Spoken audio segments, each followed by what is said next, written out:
My name's Tina McDonald. As always, thank you for joining me today. This counselling conversation will be having a look at self-esteem.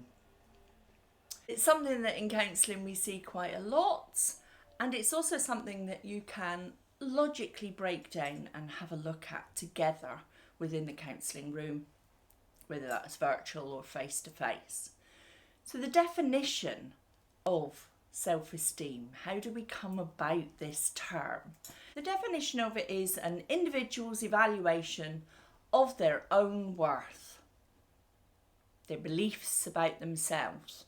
Now the word beliefs is the important one there because it's a belief, it's not necessarily a truth.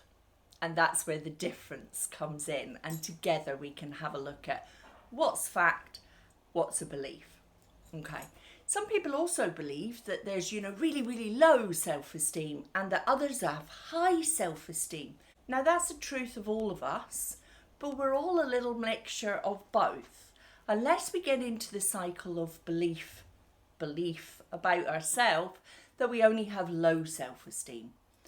Actually, by breaking it down sometimes, we find out that we have little bits of all of it going on. But our concentration is connected to the belief of the low self-esteem. And that then has an impact on how it works its way out in your everyday, day-to-day living. And often, it is true about some things that you might not be so good at, and therefore you don't feel so confident.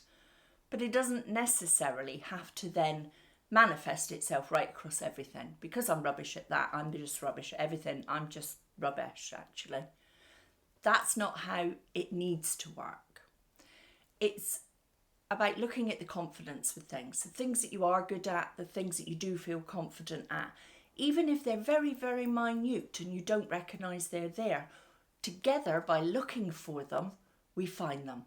And when we find them, we can take ownership of them and we can then work on expanding.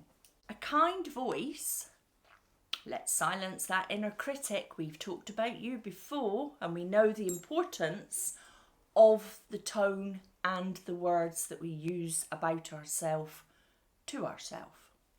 And so the kind voice, silencing the inner critic, it can work on switching the tone of how we feel about ourselves all of the time by looking at how we feel about ourselves and talk to ourselves some of the time. It's okay to not be good at everything, to not feel confident at everything. How dull would life be if it was all a given that we would be magnificent at every turn? Bland. We want to be imperfect. We want to learn things. We want to expand, progress, develop.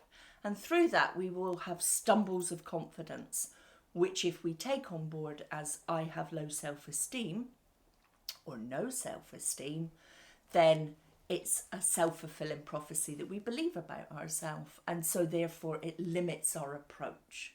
We don't go into new things. We don't put ourselves forward because we already presume the ending. And that's where counselling works. Having formed an opinion of yourself is not necessarily helpful when it comes to new or when it comes to how others perceive you. And why are you comparing yourself to somebody else anyway? Because the point isn't that I want to be like that specific person. I want to be this person that's loved, cherished and accepted just the way it is right now, because that's me and that's what I'm offering. That's about how counselling can look at I am unloved, I'm not lovable, I have high expectations of achievement, of self, of looks, of content, all of those things which just put unnecessary pressure and convince yourself that you're right about having low self-esteem or no self-esteem. And together we can look at the positive, we can look at the real, we can look at the acceptance with a kind voice of the areas that it might be helpful to work on. because low self-esteem is something everybody has, full stop. At times, at moments passing through. And nobody has to have the belief that they just have low self-esteem forever, all the time. And that's the way it is. What can I do to change that? That's just me. That's the way I am. Well, as a counsellor, I would challenge that and say, together, let's have a look at this. Let's break things down and let's work on the truths that have got hidden as beliefs. And we can make it manageable because it doesn't have to be that way all the time. Please leave some comments. Please have a look at Instagram, Facebook, all the rest of it, and like and subscribe. And as always, please take care and thank you for your time. Bye-bye.